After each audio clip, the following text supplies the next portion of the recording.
Here with the Commish and Gray. Time for legal standpoint.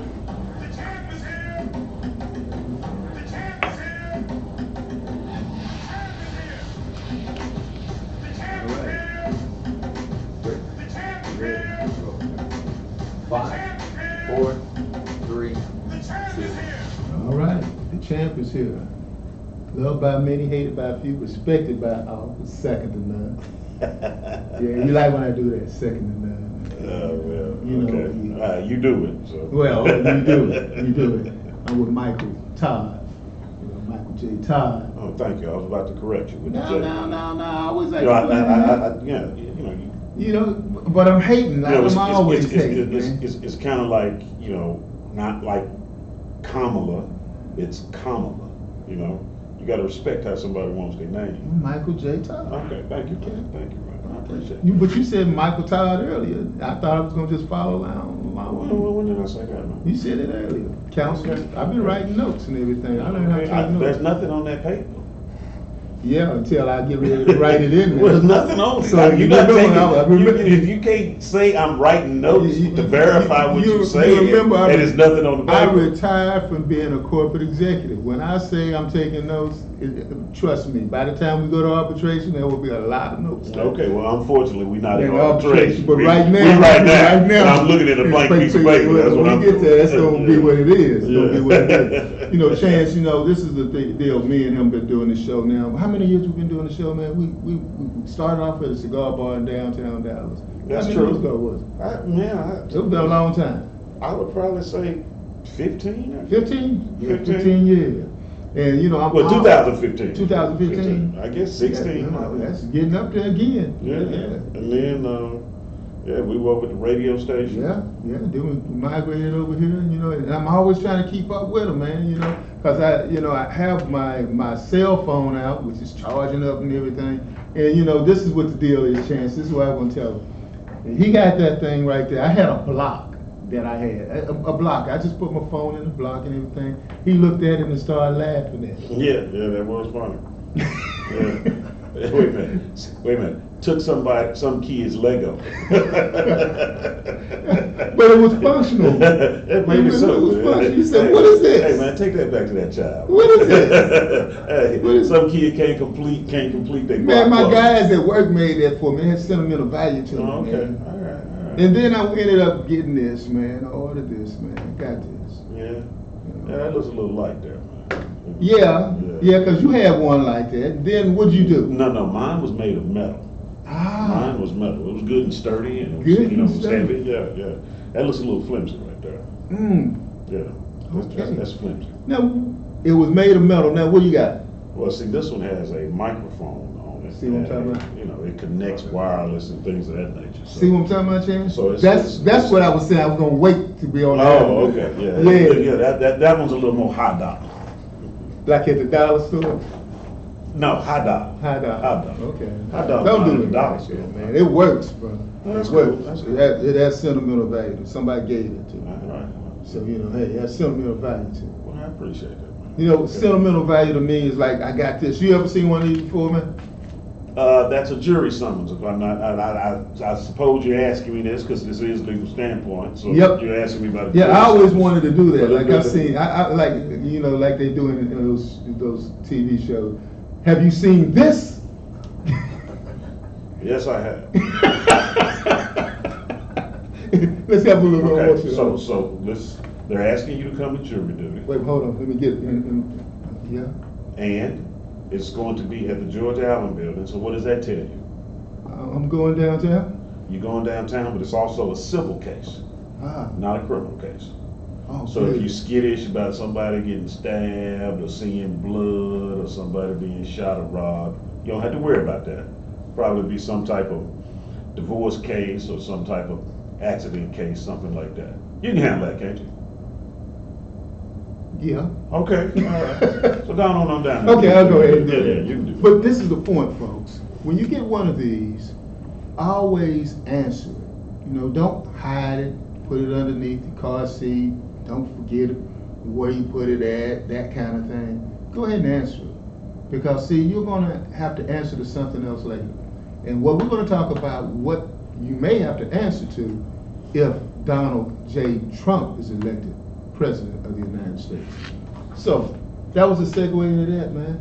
Yeah, I've heard better, but I guess we're gonna work. Well, we got to work with that. What you got, Counselor? What you got? Well, we want to talk about Project 2025 today. Okay. Okay. Because a lot of times, you know, a lot of people are going around and they're talking about Project 2025 and they just think of it as a buzzword or it's something bad, which it is.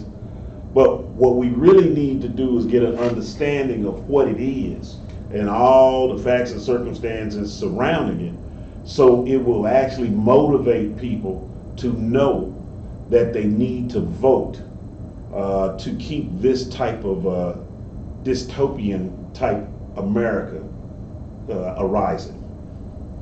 What? Dystopian. Okay, you went to Skyline. Okay, that's the opposite of utopian, I believe. Yeah, I went to Carter. Well, you went to SMU, so you. Okay. Yeah, I mean, you can figure that. Okay, out. I figured.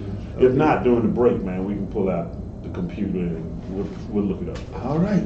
But it means bad. That's what it means. Okay, Chance over there All right. tripping out. Okay. So the first thing is this, Ed, is this Project 2025. What is it? Yeah. It Because is everybody's talking about it. everybody's talking about it, But you know, most people ain't read it. they ain't read it. They you just know? go off of Facebook. Right. And the thing is this, I've downloaded the whole thing, and I'm not gonna say I've read every page, but How many pages is it? 922 pages. 922 pages of what the Republicans want to instill if Trump wins. All right. And so what happens is that, you know, you've got the initial debate. You know, you said people have been saying that it hadn't, you know, that it's bad. And so Trump has seen that it has had a negative effect on maybe how people are looking at what his administration would be.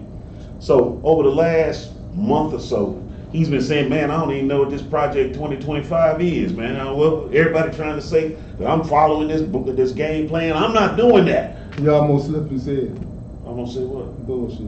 Oh, did I? Okay. I didn't. I mean, you can say that on here. No, I don't know. I wouldn't say that. No, you wouldn't, 'cause you're a deacon. Yeah, my churchman. No, I'm not a deacon, but you I know, and he's but listening to us right now. Yeah, but my church members, I they know. wouldn't appreciate that. I know. But anyway, and so everybody is, so he's trying to disavow that I don't have any connection with this Project 2025. Mhm. But if we look and actually start doing a little research, we can see that's not the case. The first thing is this, is that hundreds, and when I say hundreds, I mean hundreds of individuals that were within the Trump administration have been responsible for generating portions of these outlines of what they want to instill. So these are Trump administration individuals who are writing this. His main man, Stephen Miller, who was in the White House with him. He speaks for him still to this day. Stephen Miller had sections written on this. And if we go back to April of 2022, Trump was speaking at a Heritage Foundation. The Heritage Foundation, that's a group of real conservative dudes and women who've gotten together. They started out by saying that they wanted to put together a conservative society, and they have made recommendations as far as judicial candidates or judges to be appointed. And Trump always took their recommendations as he was appointing people during his administration. Well, a good number of those individuals that were with the Heritage Foundation, they've written this. And back in April of 2022, Trump was speaking at a Heritage Foundation event. And at that event, he was talking about how great the Heritage Foundation had been, that they were somebody that were really great. And he said, and they are developing some plans. They are developing some plans that we're going to use as it relates to the next Republican administration. Now, I'm paraphrasing it, but that's basically what he said. So what it does, it lets you know that all the way back from 2022, he was aware of this project. He was aware of the purpose of the project, And when he says today, I don't know nothing about it, right? Mm-hmm. We have to take that as a grain of salt with respect to how Trump disavows. You know, he lies all the time. I was going to say, And how's so- that different from any other? Yeah. So from that standpoint, he's just lying. You know. There you go. What else is new? The thing is that we also know what happened probably about a month ago. There was an individual that's the president of the Heritage Foundation, and he was on some interview, and he said, "Well, hey, we're going to institute this 2025."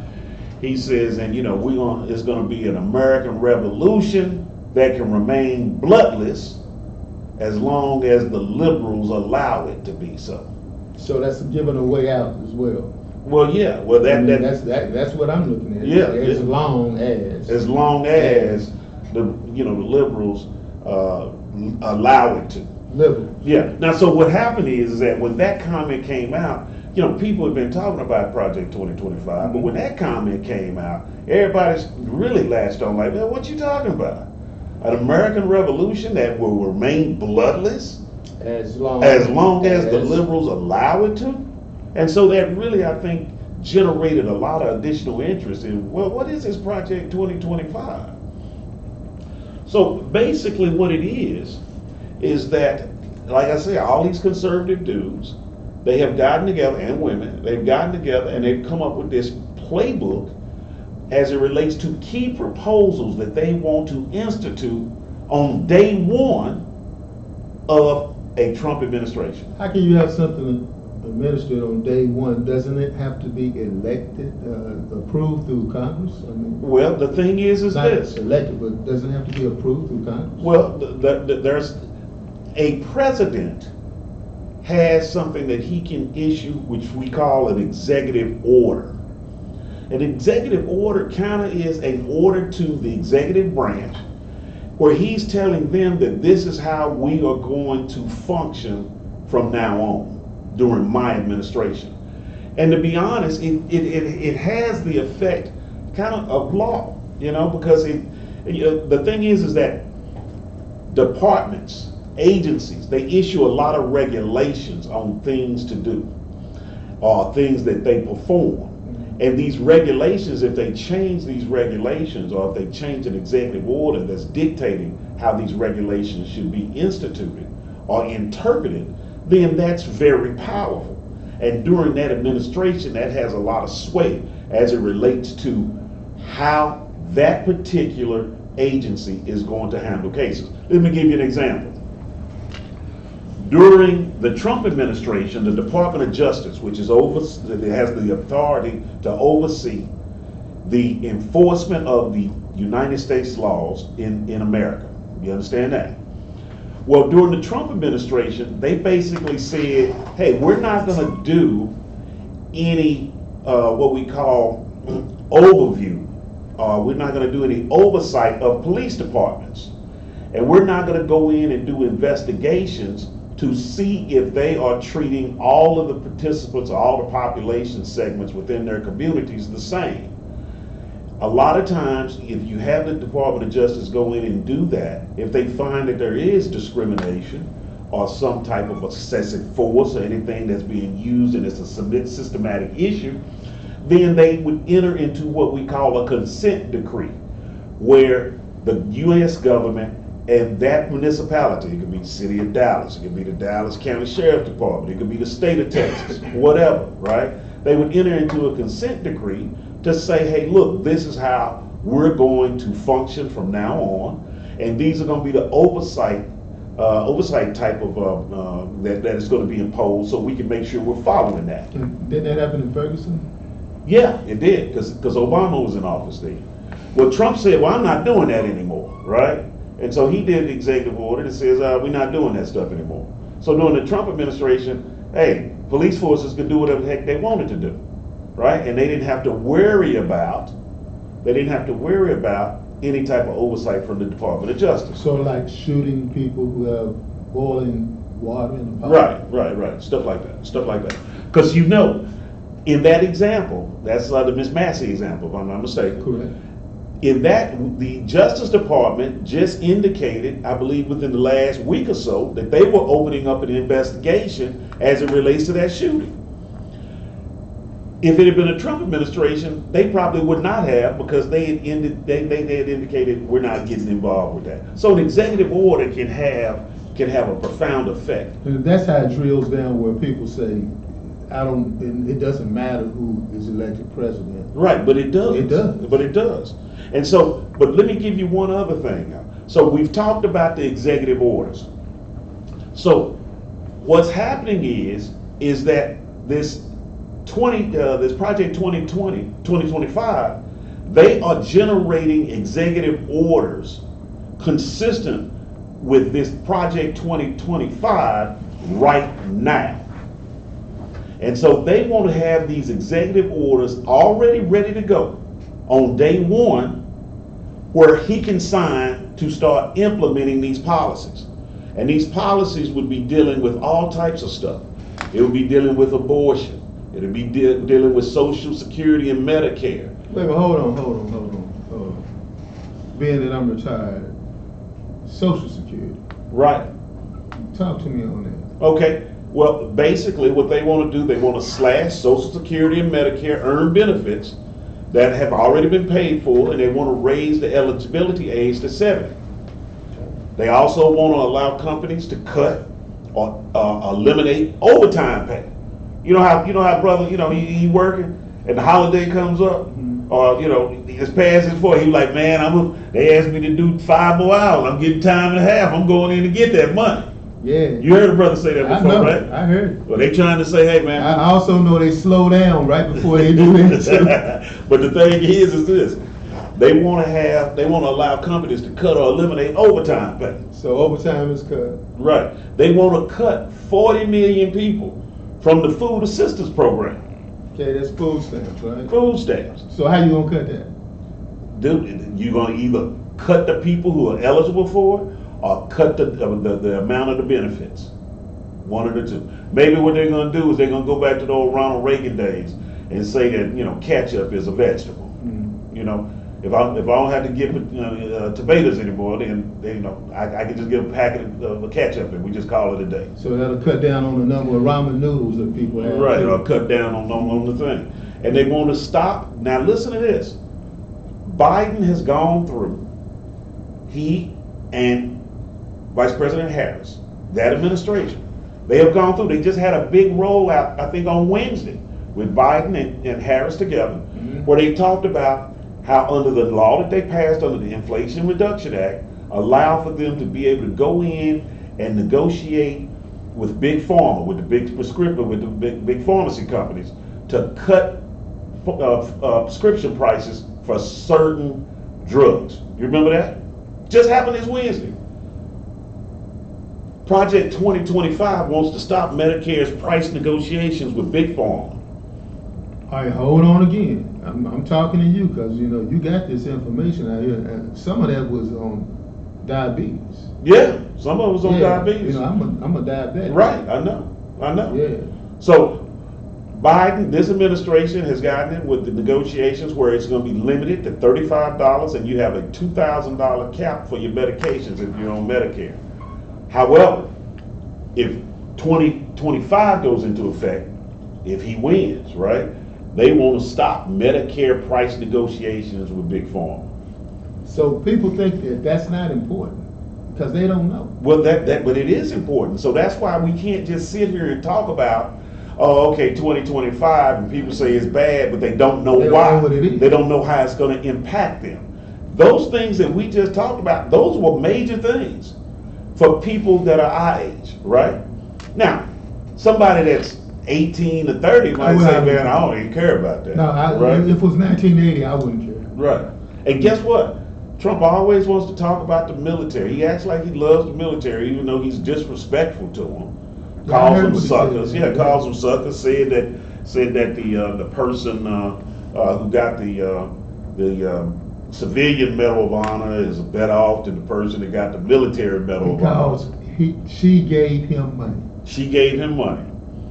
But, and she's giving him money, a whole lot of money. But you know what? Under Project 2025, they want to reduce the veterans' health and disability benefits. Just cut it. Now, we've only been talking about Social Security, Medicare, and benefits. They want to do stuff with abortion. They want to do stuff with immigration, education, right? Now, let's talk about this though. But you know what? Education. We all have to be educated, you know. And if, I know somewhere in there it has to have something in there about buying homes. Do you have anything about buying homes in there? No, I didn't see anything But about you buying know what? homes. I bet you Gail M. Todd knows something about buying homes. Yeah. Chance, let's go ahead and play the Gail M. Todd drop and we'll be right back. Hi, my name is Gail Todd with Townview Realtors. If you find yourself in the market to buy, Give me sell, another one lease, after that. or maybe you want to be a part We're of at this hot 5:20, real we estate running market right by on time. investing, just Right. give my team of Ready to go professionals and I in? a call Yeah. at Without a doubt. 214-675-9572. Again, that's I'm a professional. 214-675-9572. Or you can email me at gtodd88@yahoo.com. That's a trip, man. With me, it's all about you. He is. Yeah, Who was that masked man? People don't know. I mean, you don't know? That Don't wasn't know. the masked man. That was the Commish. Saturdays from 5 to 6 You want to p.m. like that on this Fishbowl one? Radio Network. Or one more. One more. How much battery I have now? 4% now? What is that, your phone? This is Cheryl Smith, What, and you when charge I'm it up? looking for news and information, I tune into Commish on Saturday. I was at church. Oh, that's right. I have opportunity. You want to come back after this? Yeah, we're ready. 5, 4, 3, 2. All right, now I like it. But you know what I don't like? I don't like Project 2025. No, well, just a little basic. But let me tell you, let me hip you to one thing. Because before we get too deep into what it says, right?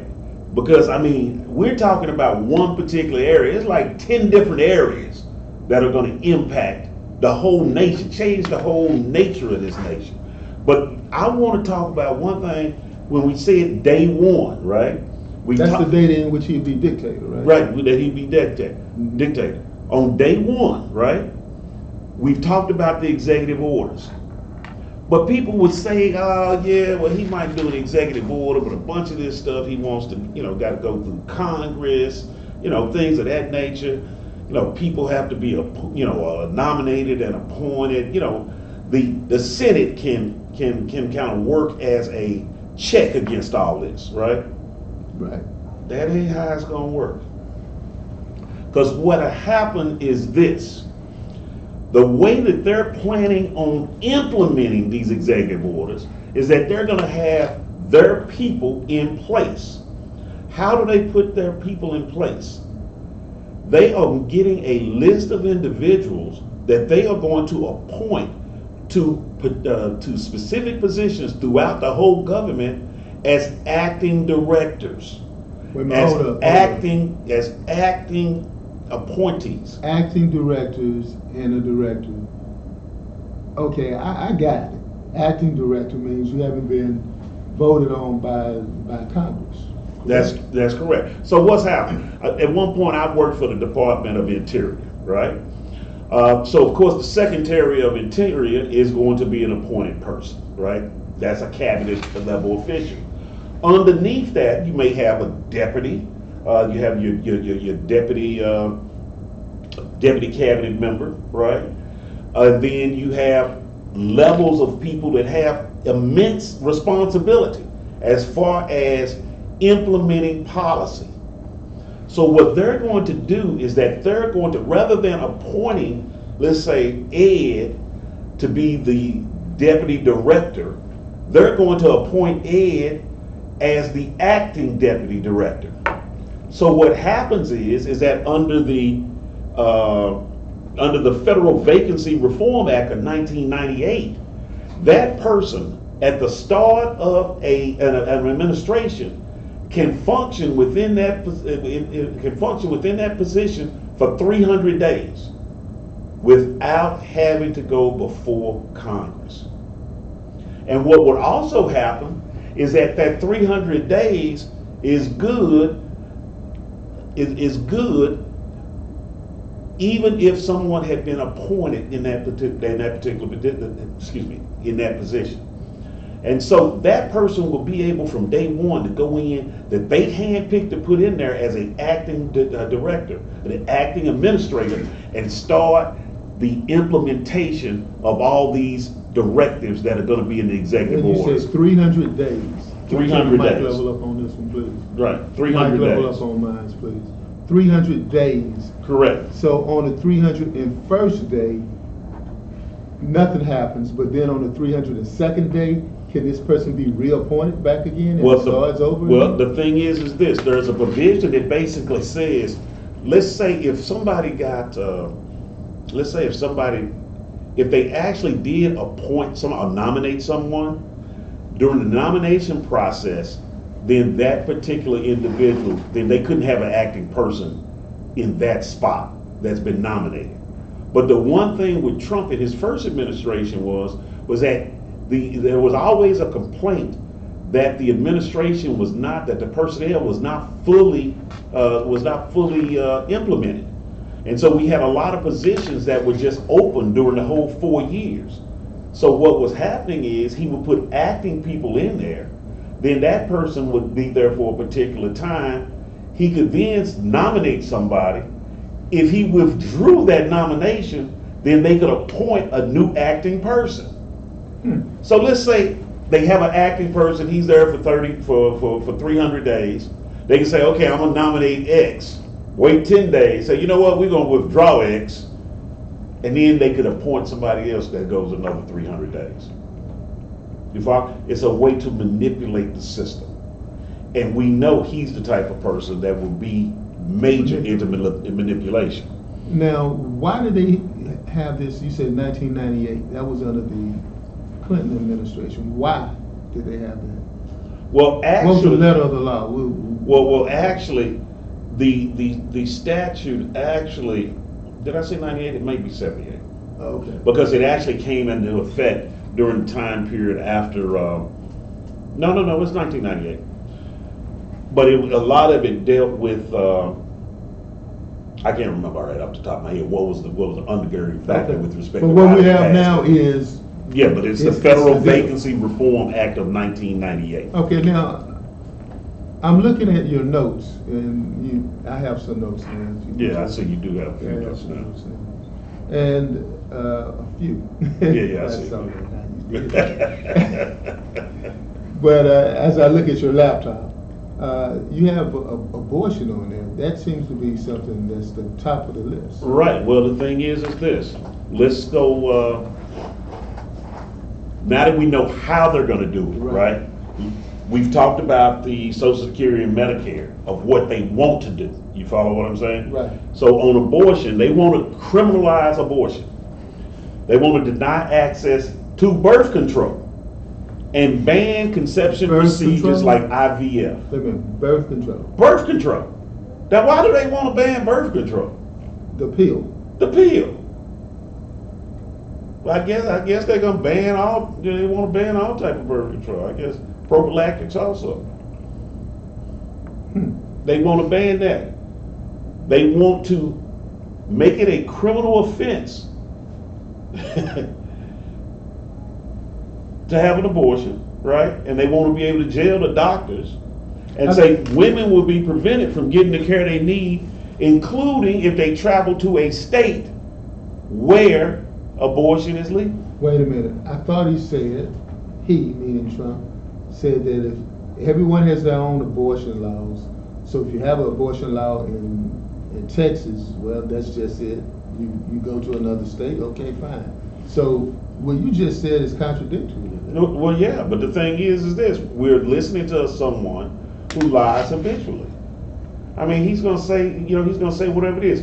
What can they do to him afterwards? Even if he won, he only has 4 more years, right? So what can they do, right? Theoretically. Yeah. They also because he's the type of guy that would try to extend it. Well, yeah, he might. Yeah. But the thing is this: also the abortion drugs. It was a big effort. It was a case out of Texas where they tried to say a drug that had been used for 20 years was not safe. and they were saying that when it was allowed 20 years ago, that they did not properly, take into consideration the safety of it, even though they had 20 years of experience with it since then. That case went up to the Supreme Court just this past term or last year, and it got thrown out. However, under Project 2025, they want to withdraw that drug from the market, and they want to say that they in 2025 they do favor a national ban on abortion. And the gentleman who is about implementing this, right? Mm-hmm. He was just interviewed this past week secretly, where he said that he was against, personally, even exceptions for rape, incest, and the life of the mother. And this is the person, and this guy that I'm talking about, his name is Russell, I believe, Covington, I believe it is. He used to be the director of the Office of Management and Budget for Trump. And the Office of Management and Budget, that's kind of like the accounting and economic firm for the government. I mean, they're really important. He was the director of that. So this ain't no lightweight guy. And he is saying, he was caught this past week talking to some people and saying, hey, Trump is disavowing this stuff right now, but don't worry about that. He did. We good, we're gonna be good. All right? And so that's what they want to do as it relates to the to abortion. But that's not even the thing. Education. 2025 wants to eliminate the Department of Education. Period. Oops. The whole Department of Education. They want to gut public school funding. That's what Governor Rick Perry wanted to do. That's what he wants to do too. Said, oops. And he wants to give federal funds to religious schools. Federal funds to religious schools.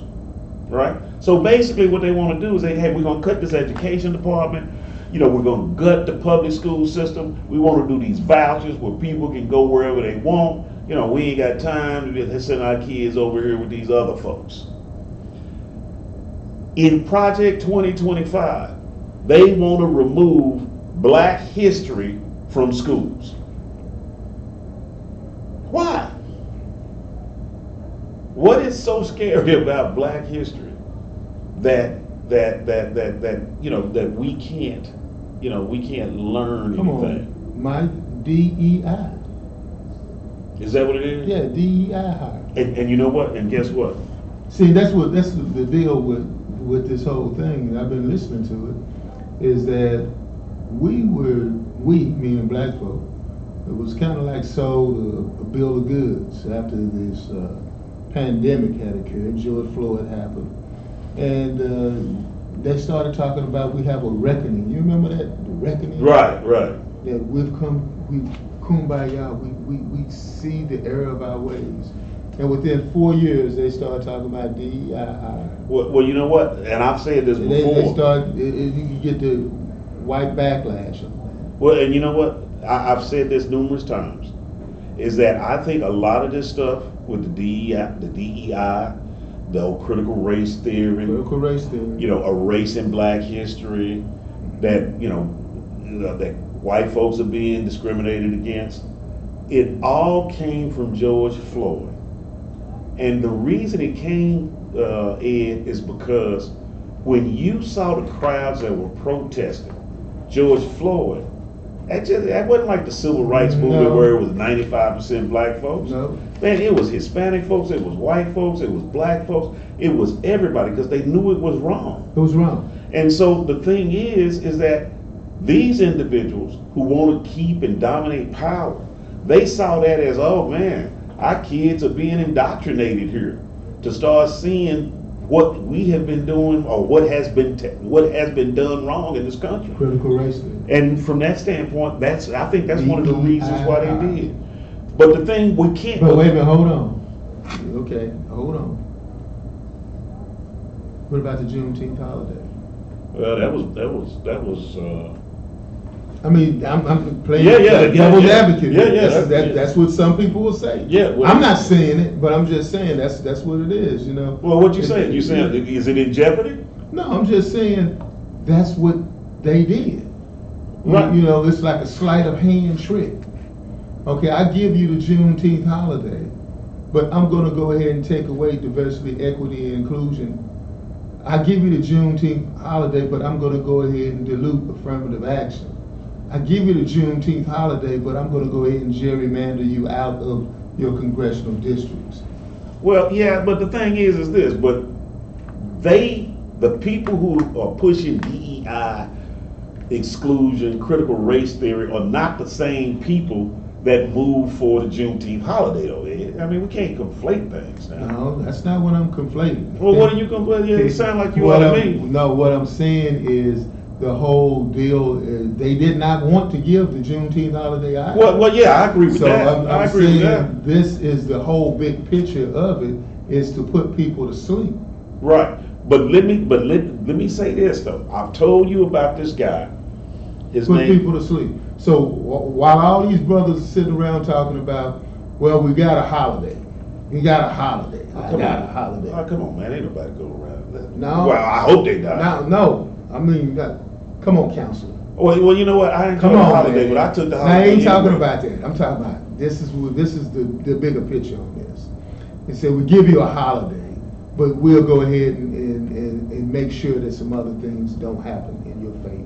Well, yeah, That's big what I'm difference. talking about. But the point I want to make on this, Ed, to follow up on what you Thank just you. said, I'm right? glad you're on my side. Okay, to Go follow ahead. up is that this Russell Vought guy, the guy that I just told you that was the director of OMB for Trump, Uh-huh. the guy who was caught on the video this past week saying, "Don't worry about Trump saying that he's not a part of this. He good, right?" Mm-hmm. Russell Vought started for the last 4 years. He started an organization which was called the Center for Renewing America. You hear that? Mm-hmm. The Center for Renewing America. Now, what is Russell Vought? What is he? I just told you he's the guy who's over who's over the implementation of 2025. And they're also saying that it could end up being the chief of staff for Trump if he returns back to the White House. So he's going to have immense power and influence. So all of this stuff that he's doing, don't think that this ain't about to get implemented if he gets back in the office. And the point I want to make is this Center for Renewing America, that was the entity that drafted up the critical race theory legislation that was then sent around to all of these states that have passed it to prohibit critical race theory. So the point I'm trying to make is that he has done what he is about to do. You follow what I'm saying? I follow you loud and clear. So this ain't no theoretical thing. Well, this is what I want our listeners to get. What we're trying to do is connect the dots on this. That's what Right. it is. It's not a game of checkers. It's a game of chess. Right. It's exactly what that is. And along on the education under 2025, they want to eliminate the Head Start program. Now, why is that?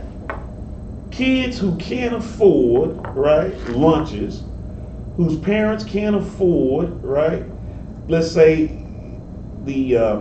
for them to have supervision and childcare in the morning, they could drop their kid off for the Head Start in the mornings or during the summer when Head Start is implemented. Why would we take away opportunities for children to advance and be more productive citizens in our country? Because we're trying to get even with the Black Panther Party.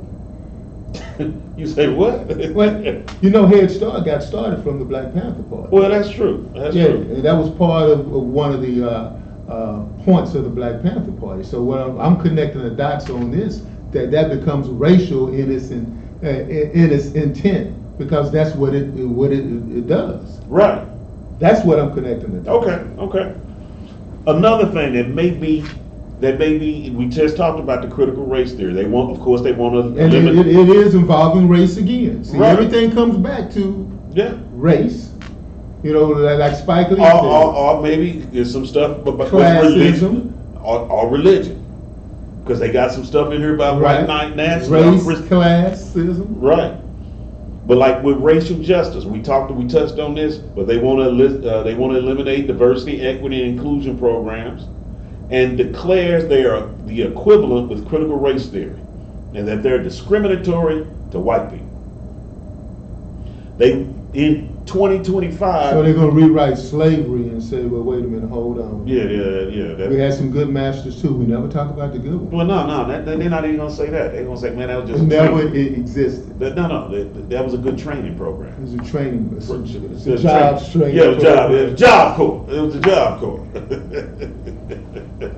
It was job corps. Well, that's a saying that we used to say back in the day, and it was like please at the end of it. That's okay. We'll go ahead and leave it alone. Right. Go ahead, Right. brother. Yeah, they want to propose revising and limited census questions on race, ethnicity, and disabilities. Right? You know, it's just all types of stuff. Now, on top of all that, for the wealthy folks, they do want to cut corporate and wealthy income taxes further. They want to abolish the Federal Reserve.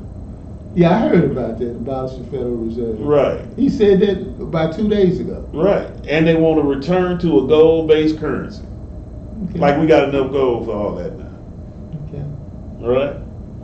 And of course, they advocate for 60% tariffs on goods from China and 10% tariffs on goods from everywhere else. So everybody talking about inflation, you know, because Trump sits here and he says, "Oh, China's paying for these tariffs." Now let's think this through, folks. China is selling us a refrigerator. All right, it's coming from China, and so we're saying, and it costs $100, as an example. And then we're going to put a 60% tariff on it. So now China has to pay $60, right? So it would have been $100, but now they're only going to make $40 because what? They got to pay $60 to get to 40. So what happens? They're gonna go up. They're going to go up $60. So they can break even. So they can break even. So now it's $160. And so who pays the $60? China? No. Or the person buying the refrigerator? But this is the way the thought process is. I'm not saying it for me. I'm just saying the way they will sell it to America. That we showed the Chinese that because we made them pay more money for it. But they're not. We're paying more money for it because we are, right, paying 60% more. People are not, they're not just going to eat the money. If I want the refrigerator, right, I mean, I'm going to have to pay the money. Perfect example was the tariffs that he imposed on China for the farmers back during the first administration. China turned around and started putting tariffs on things that we sell, like wheat and corn and things of that nature. So what happened is China started buying their wheat and corn from other places. And what happened after that was that the government then had to bail out all other farmers who weren't able to sell their goods anymore, their farm crops.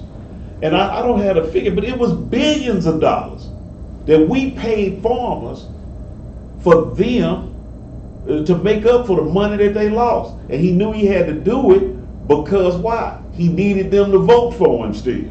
Ain't that welfare? Yeah, that's welfare. That's what they call welfare. You know. So if it's a farmer, it's called a what? A subsidy? Yeah, called a subsidy, right? But if I'm living in the hood, it's welfare. It's welfare, right? Right. If you big oil and you getting subsidies, right? Then that's just that's subsidy. But that's welfare too. But if I'm on Hampton Boulevard, then it's a problem. It's a problem. It's a problem. Okay. Oh, that boy! Oh, he came up here with a car with some new tires on it, man. That boy getting too much money. You know, all of that kind of stuff. But the thing is this, man. This thing is, I mean, if we hadn't even talked about immigration. We hadn't even talked about it. They want to round up at least 11 million immigrants put them in detention camps, and then execute the largest deportation operation in American history. What about the children? You know, we still have kids from his first administration that they haven't been able to connect with their parents yet. That's true. I mean, where's the humanity in that? You know, there's one thing, okay, we're going to take your kid. Wait a minute. Think about this. Where is the humanity? Even if your policy is that we're going to separate the kids from the parents, right? Is there such a lack of humanity that we can't even work out a system so we'll know where the parents are or who the parents are to get the kids back to them at some point in the future? Now, we've done that before. We did that from 1619 to 1865. Yeah, that was called slavery. Right? Yep. Yeah, we did. So why am I tripping? Yeah. Is that what you're trying to tell me? There you go again. Yeah, there I go again. You Yeah. people. Yeah. But how people gonna do about that? Yeah, well, what we got to do, we got to register. You know, and you know, this thing is such a repetitive statement, right? But we got to register, and we really got to vote. Yeah, I was talking to one of the judges recently, and she was asking me about how is this going to happen until we get ready to go to our close. How is this going to happen? And I was telling her that it's going to be you women that's going to be able to carry it through, because I am not confident that black men are going to go ahead and do what we should do. Right. Well, yeah, that is true, because I mean, I think things are getting a little better as I look and analyze some of the polls. Right. We seem to be correlating. That's because we've been on that. You church people, I can't say the word I would normally say. Right. I got you. I appreciate it, man. I appreciate it. New Hope Baptist Church appreciates that, man. Friendship West. Yeah, I've got a stellar relationship, and I can't have it. I'm muddled. trying to build a stellar relationship. I can't have it muddled because of you. Yeah. Yeah. But yeah, what we just I know I'm a DEI hire. Go ahead. But the thing is, man, is that we just got to vote, man. We got to vote. Now, you know what? Now I'm gonna say this, and I've said this before. When I was listening, and you know, they played it all this week on CNN, on MSNBC. They probably didn't play it on Fox, but they had that video of this of the vault guy, and he's sitting there and he's talking to some people, and he's Russell Vaught, that's his name, and he's sitting there and he's telling them, "Don't worry about it. Trump's down with us. Hey, and some of the views that he said, man, were just scary. You know, he was talking about Christian nationalism. Basically, if you're not a Christian, then, I mean, they might start rounding up people, you know, Muslim, or, you know, Buddhists, you know, even if you're an atheist, oh, you didn't go to church today, so you might get rounded up. I mean, who knows where they're going with this. But some of his views, man, was so scary. It was really chilling just listening to it. You know, this guy just explained this so, you know, just like he was talking about going out to dinner. How stuff was just going to impact and how they were going to basically change the whole fabric of this country. And it made me think, of course, the first thing is that, hey, man, we got to win this election, right? Gotta win. But you know what the second thing it made me think about? What's that? Made me think about old Frederick Douglass with the 3 boxes to preserve democracy. What's that? The ballot box, which we just talked about. The jury box, which means that, hey, we got to file cases and try to, you know, litigate things out. And the last box for defense is the bullet box. All right. You better, hey. Hey, let that be the last word. Hey, everybody better, hey, you better stay ready, not get ready. And thank you for listening to the Commish Radio Show. And Legal Standpoint with Michael J. Todd. hey, we'll see you guys back next month. All right. Power to the people. Don't delay.